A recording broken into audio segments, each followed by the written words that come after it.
Duncan, welcome to Truck Test. Once again, it's nice to see you. Are you Thank looking you very forward to much, the event? Charlie. Yeah, no, we really are. I mean, the last one was a long time ago. 2017 is a part of a lifetime ago almost. I'm so with you, hey? Because Yes. this is such a highlight on our calendar each year.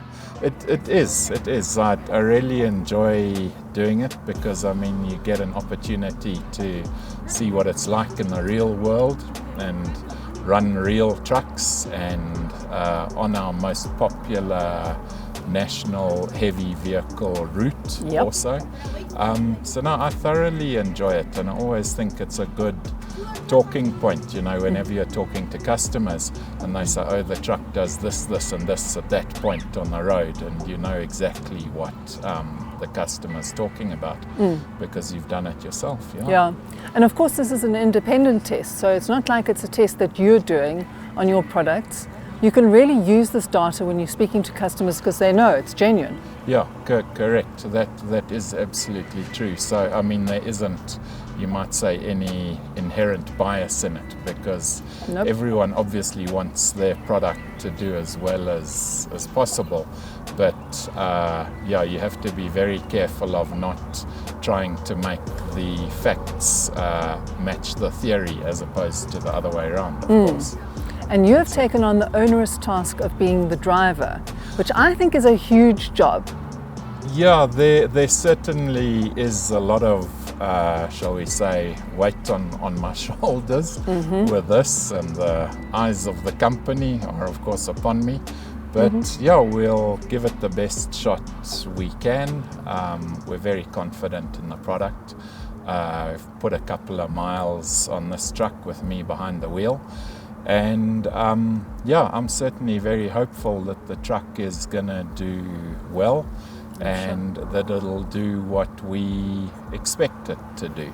So that's the outcome we're hoping for. I'm pretty sure it will. Like everyone else, you've obviously had at least one practice run, which means you've been out there on the road with other truck drivers. Tell us about the life of a truck driver in South Africa. Well, interestingly enough, I travelled with a colleague of mine who has got experience travelling with trucks all over the world.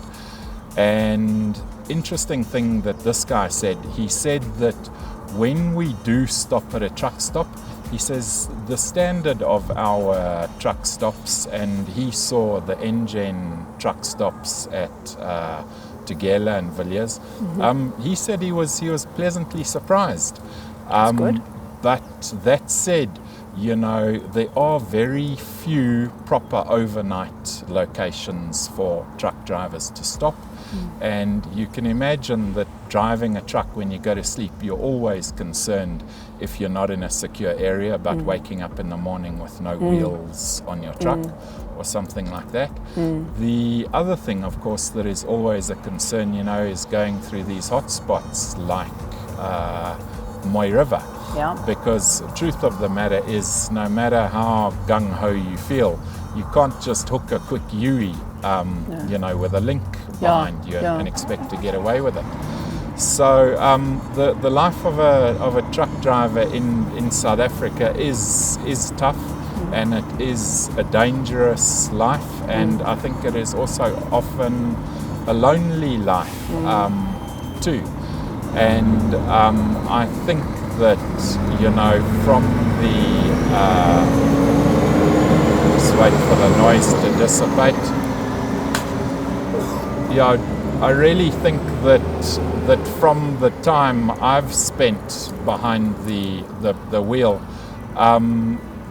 driving a truck, you really start to appreciate it when your employer buys you a good piece of equipment that is a pleasure to drive, that has got a smooth ride, that is quiet, that has got enough space in it to put your stuff in, that's got a cab tall enough that you can stand up and change your clothes, And all of these small things, you know, that we take for granted as bystanders when trucks go down the highway, you know, they're significant when this is your life.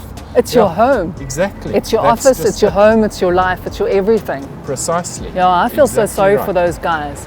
One of the features of this truck that I love are your cameras, because I think when you're driving the truck, it makes it so much easier. But then also when you parked overnight and you can see what's going on outside, I think that's fantastic. Yeah. Tell us about that feature. So we call the system Mirror Cam.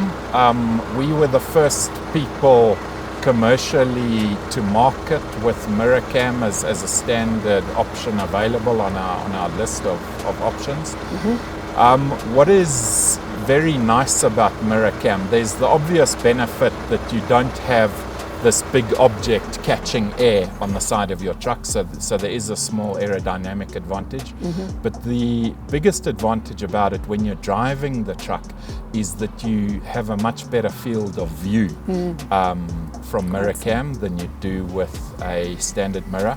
And when you start reversing the truck and turning tight angles on your steering wheel, the field of view opens up even wider still. So that is a very nice feature to have. Other things are the fact that you have this tiny camera lens means that you don't have a mirror which can fog up. What you also notice on our roads going through the toll gates on the N3 is that the Mirror Cam arms are above the level of the steel pipe work on the toll booths. So you don't have to be that worried about knocking a mirror off as you are with conventional mirrors. And yeah, we certainly believe that it is the future. And at the moment when you see our trucks running in Western Europe and brand new trucks coming out of our factory, it's amazing how many people take the Mirror Cam option. I mean, we always kind of thought, you know, it would be the top 5-10% of people. I don't know what the exact number is, but judging by the trucks coming off our production line, it looks like probably almost half of them have got Mirror Cam. So that's quite something. Do you think eventually it won't be an option, it will be standard on all trucks?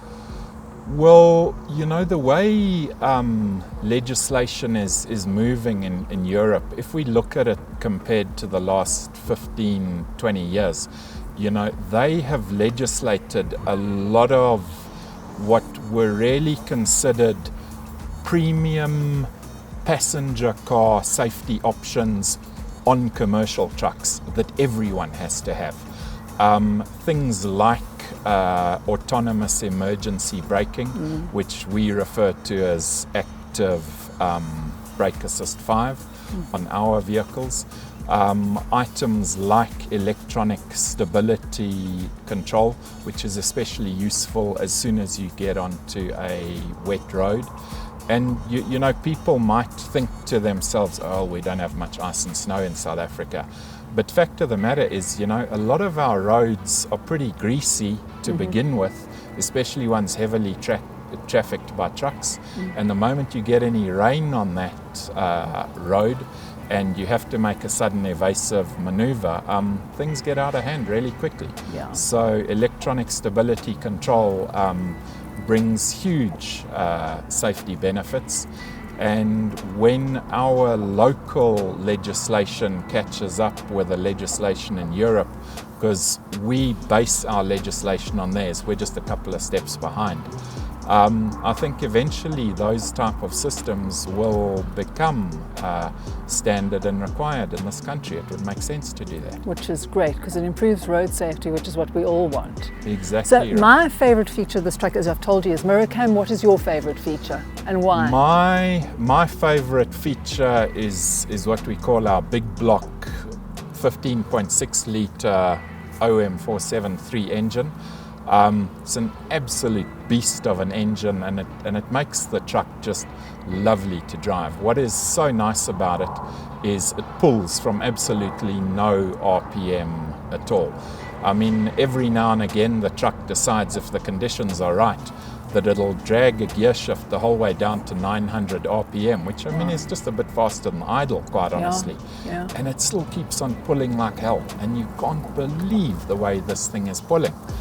And it's because we've got a lot of smart technology in the engine. For example, we're running turbo compounding, which means that we're recovering about 30 kilowatts of power just out of the exhaust gas downstream of the turbo. We have our X-Pulse fuel injection, which gives us very high pressure fuel injection up to 2,700 bar, like off idle again, which means not only clean burn and good fuel economy, but the truck has the ability to run smoothly and quietly at low RPMs. And then the other thing that I really like about this engine is it's fitted with what's known as a high compression or a high performance compression brake. In trucking terminology, that's a Jake brake. Now, you know, if you said to people a couple of years ago, Mercedes Actros will have a Jake brake on it in the future, they'd look at you as if you were on drugs, you know. And this truck has got a genuine Jake brake in it. If you open the tappet cover, there are little solenoids in there that say Jacobs Manufacturing Company.